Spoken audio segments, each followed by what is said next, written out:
Paediatrics, department of paediatrics है, nursing है, laboratory support है, जिसकी बदौलत हम लोग ये आज कदम उठा सकते हैं और इसी से हम लोगों ने अभी तक 100 ट्रांसप्लांट्स किए हैं। Thank you. हम लोगों ने कमल नयन बजाज ने कोल इंडिया लिमिटेड के साथ MOU किया है ताकि थैलेसीमिया पेशेंट्स का ट्रीटमेंट मुफ्त में हम लोग यहाँ पर कर पाएंगे। तो मेरी यही है कि एक नंबर हमने दिया हुआ है, ये सिर्फ थैलेसीमिया पेशेंट कोई भी हो वो इस नंबर पर फ़ोन करे और फिर हम उनका जो भी है डॉक्यूमेंट्स देखेंगे कि वो क्राइटेरिया में कैसे फिट होते हैं और बाद में उनका जो भी टेस्टिंग करना है वो भी टेस्ट करके देखेंगे कि कितना ये फिट होता है। तो मेरी यही आपसे गुजारिश है कि जितने भी आप लोग इसका प्रचार कर पाए, क्योंकि एक गरीब से गरीब आदमी की सहायता के लिए कमल नयन बजाज इंस्टीट्यूट बना हुआ है। एंड मैं बहुत आभारी हूँ नीरज बजाज जो हमारे चेयरमैन सर हैं, उनके बदौलत से ये सारा मुमकिन हो चुका है। Thank you. पूरा इलाज फ्री ऑफ कॉस्ट रहेगा? यस, ये पूरा इलाज फ्री ऑफ कॉस्ट रहेगा। जो लोग मजबूर पॉवर्टी लाईन के नीचे आहे, गरिबी रेषेच्या खाली जे असतील त्यांच्यासाठी सोबतच पेशंटच्या शरीरामध्ये त्या नव्या प्रत्यारोपित पेशी ज्या असतात त्या वाढायला सुरुवात होते आणि मग साधारण 15व्या दिवसाच्या सुमारास पेशंटला पूर्णपणे नव्या रक्ताच्या पेशी मिळून तो पेशंट डिस्चार्ज होतो। एक प्रश्न असा होतो, डोनरला कसं मॅनेज करणार? पेशंट मॅनेज करायला की हॉस्पिटलची रिस्पॉन्सिबिलिटी राहील? सो डोनर आणि पेशंट दोन्हीची रिस्पॉन्सिबिलिटी हॉस्पिटलच घेतात, कारण की ही प्रक्रिया डोनर आणि पेशंट दोन्हीसाठी आहे। नंबर 1. नंबर 2, डोनरला ऍक्च्युली आम्हाला ऍडमिट करायला फक्त एकच दिवस लागतो। फक्त ज्या दिवशी पेशंटचं डोनरचं डोनेशन असतं त्या दिवशी पेशंट डोनर ऍडमिट होतो, त्याला पेशंट पूर्ण 1 महिना राहतो।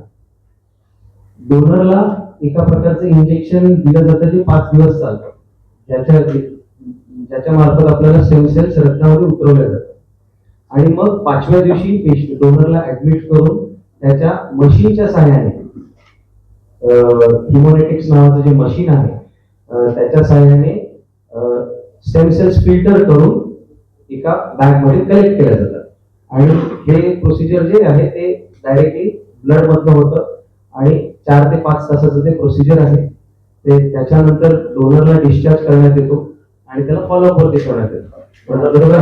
डोनरला बिलकुलच कधीच साईड इफेक्ट नाही, कारण की त्याच्या बेसिकली स्टेम सेल्सचं प्रमाण आम्ही वाढवतो। आम्ही त्याच्याकडनं कुठले अवयवदान घेत नाही आहोत।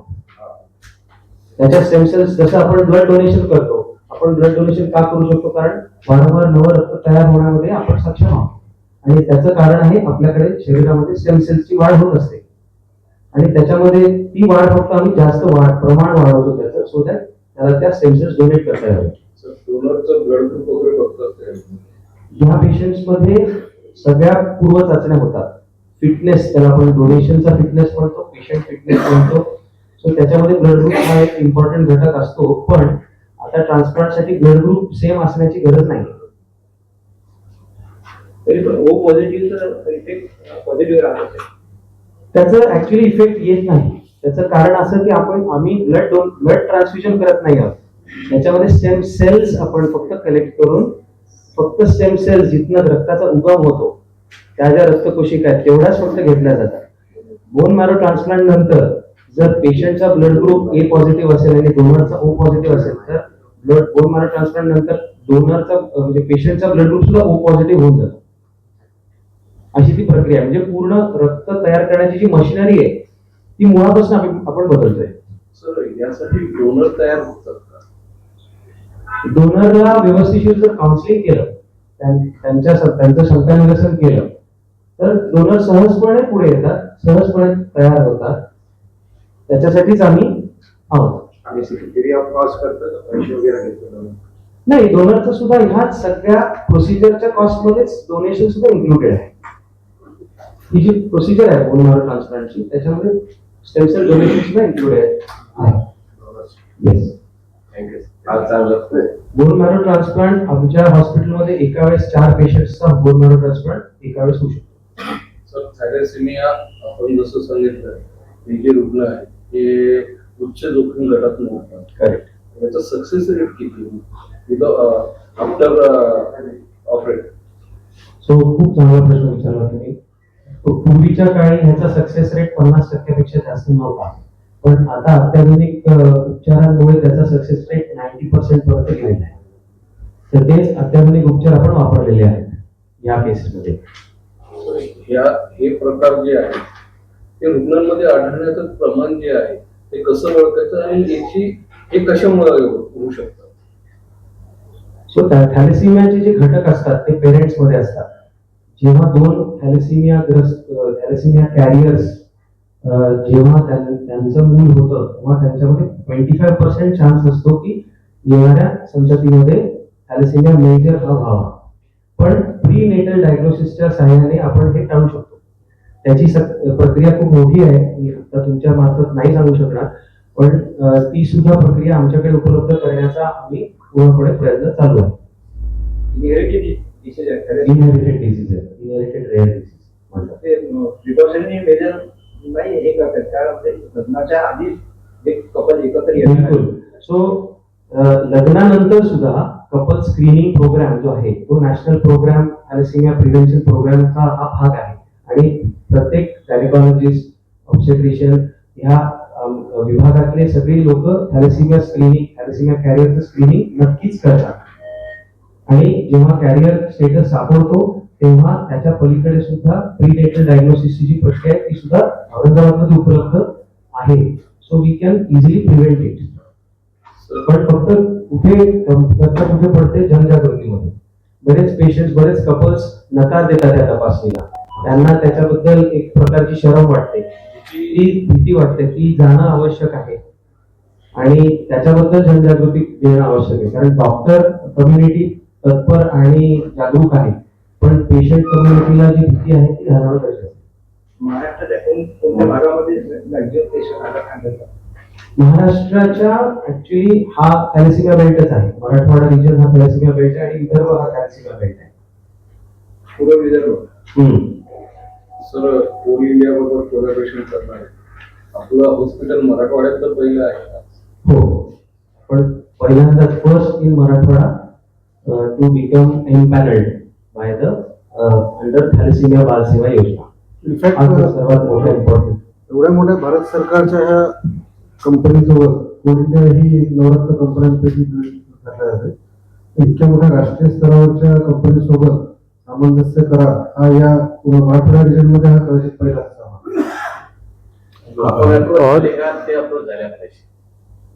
सो त्याचा एक प्रोसेस असतो. हा, सो तेव्हा बेसिकली आम्हाला अप्रोच करायला लागतं, कारण की आम्हाला त्यांना सांगायला लागतं आमच्या केपेबिलिटीज बद्दल. त्या केपेबिलिटीज जर असतील तर म्हणजे त्याची चाचणी होते पहिले आणि त्या चाचणीमधनं ते सिलेक्ट करतात सेंटर्सना जे केपेबल आहेत त्या ग्रांटसाठी. आणि ह्या सगळ्या प्रोसेसला ऑलमोस्ट 3 ते 6 महिन्याचा कालावधी गेला आणि त्याच्यानंतर आमचा सेंटर त्यांनी सिलेक्ट केला आणि त्याच्याबद्दल हा MOU आहे. Sir, totally free of charge आपण करू शकत नाही. 100%. हाँ, जो बहुत गरीब पेशेंट है, बजाज चैरिटी, बजाज फैमिली के दिए हुए चैरिटी की वजह से उनको बिल्कुल फुल ट्रीटमेंट फ्री होगा. उसके टर्म्स एंड कंडीशन का they have to be below poverty line. Income certificate जे असतं, उत्पन्न प्रमाणपत्र सरकारी नियमांप्रमाणे चॅरिटी हॉस्पिटल जे असतात चॅरिटी कमिशनर्सच्या जुरिडिक्शनमध्ये येतात. त्याचे काही नियम असतात चॅरिटीसाठी. संपूर्णपणे 100% चॅरिटी करण्यासाठी उत्पन्नाचा दाखला त्यांना देणं आवश्यक असतं. त्यांनी ते मूळ कागदपत्र आमच्याकडे दाखल केले, त्याच्या आधारे आम्ही त्यांना पूर्णपणे मोकळं करतो. कोलॅबोरेशन झाल्यानंतर आपण एखादी शस्त्रक्रिया केली का अशा अजून नाही. आता अजून ऍप्लिकेशन प्रोसेस सुरू होणार आहे या महिन्यामध्ये. आता ते सिग्नेचर झालंय, आता लॉग इन डिटेल्स करार झालेला आहे, आता त्याची अंमलबजावणी सुरू आहे. त्याच्या शस्त्रक्रियेसाठी काही आरोग्य नोंदणी वगैरे असं काही करावं लागतं? हा, त्याची जी प्रोसिजर आहे डॉक्टर व्यंकटेश पुढे भेटेल. याची अगाऊ नोंदणी आवश्यक असते, कारण की प्रत्येक पेशंट केस टू केस बेसिसवरती ऍप्लिकेशन आम्हाला करायला लागतं आणि आम्ही पेशंटच्या सगळ्या डॉक्युमेंट्स कलेक्ट करून ऑनलाईन ऍप्लिकेशन करण्यासाठी सोशल सर्व्हिस विभाग आमच्याकडे मेल विभाग असणार आहे. पेशंटला संपर्क करण्यासाठी सुद्धा एक जो नंबर दिलेला आहे तो सोशल सर्व्हिसेस विभागाचा आहे. मग त्या पेशंटनी आम्ही ऑलरेडी थॅलेसेमिया सोसायटी औरंगाबाद सोबत काम करत आहोत. तर एक लिस्ट ऑफ थॅलेसेमिया पेशंट्स आहे, आम्ही त्यांच्या संपर्कात आहोत. आम्ही त्यांना इन्व्हिटेशन पाठवत आहोत तुमच्या मार्फत, ह्या न्यूजच्या मार्फत, की आता त्यांनी पुढे यावं आणि आम्हाला आमच्याशी संपर्क साधावा. मग आम्ही त्यांची त्यांच्या डॉक्युमेंट्स व्हेरीफाय करून ऑनलाईन अपलोड करून ग्रांटची ऍप्लिकेशन करू. असं केस टू केस बेसिस वरती होईल. 12 वर्षाखालील पेशंट्स ज्यांना थॅलेसिमिया आहे आणि किंवा एप्लास्टिक अॅनिमिया आहे, असे दोन्ही आजार या एमओयू मध्ये कव्हर्ड आहेत. फक्त थॅलेसिमिया नाही तर एप्लास्टिक अॅनिमिया सुद्धा. आणि एप्लास्टिक अॅनिमिया सुद्धा हा एक बराच दुर्धर आजार आहे ज्याच्यामध्ये बोन मॅरो पूर्णपणे फेल होतो आणि त्याच्यामुळे बोन मॅरो पूर्णपणे बदलायला लागतो. इनफॅक्ट थॅलेसिमियाला जसं आपण फक्त ब्लड ट्रान्सफ्युजन देऊन बरेच दिवस पेशंटला बरं ठेवू शकतो, एप्लास्टिक अॅनिमियामध्ये बोन मॅरो ट्रान्सप्लांट ही एक इमर्जन्सी मानली जाते. कारण की त्यांच्यात अनेक सेल्स म्हणजे फक्त हिमोग्लोबिनच नाही तर पांढऱ्या पेशी, लाल पेशी सुद्धा म्हणजे प्लेटलेट सुद्धा तयार होण्यापासून पेशंट वंचित होऊन जातात. म्हणून त्याला उलट इमर्जन्सी आहे. इकॉनॉमिकल कंडिशन रिसोर्सिबल आहे का या डिसीजसाठी? नाही, त्याचा इकॉनॉमिक कंडिशनशी रिलेशन नाही. सर थॅलेसिमियामध्ये पण असं काही कॅन्सर सारखे first stage, second stage, third stage असं काही असतं का? अगदी बरोबर. सो तुम्ही जसं म्हणाला उच्चकोटी जे हाय रिस्क पेशंट्स असतात, सो क्लास 1, क्लास 2 आणि क्लास 3 असे क्लासेस असतात. समजा पहिल्या 2 वर्षांमध्ये जर पेशंटचं डायग्नोसिस आणि बोन मॅरो ट्रान्सप्लांट झालं त्याला क्लास 1 म्हणतात. कारण की तेव्हा शरीर एकदम कम्प्लिटली फक्त थॅलेसिमिया सुरुवात असते थॅलेसिमियाची, पण शरीरावर विपरीत परिणाम पडत नसतात. जसा जसा उशीर होत जातो थॅलेसिमियाच्या ट्रान्सप्लांटसाठी तसा तसा शरीरावर विपरीत परिणाम पडत जातो आणि लिव्हर आणि स्प्लीन आणि हृदयावरती लोह्याचं प्रमाण खूप वाढतं. मग अशा वेळेस ते ऑर्गन्स फेल व्हायला लागतात. याला क्लास 2 आणि क्लास 3 पेशंट म्हणतात. या पेशंटला ऍडमिट होण्यापासून त्याला पूर्ण बरं होईपर्यंत किती कालावधीसाठी दवाखान्यात राहावं लागेल? बोन मॅरो ट्रान्सप्लांटची प्रक्रिया ही पूर्ण 1 महिना चालते. पहिले पेशंटच्या जुन्या सेल्सला नष्ट केलं जातं, त्याच्यानंतर त्याच्यामध्ये नव्या सेल्स इन्फ्यूज केल्या जातात ज्या डोनरच्या कडनं मिळवलेल्या असतात. जो डोनर पूर्णपणे फुली HLA मॅच्ड असतो आणि त्यानंतर 14 ते 15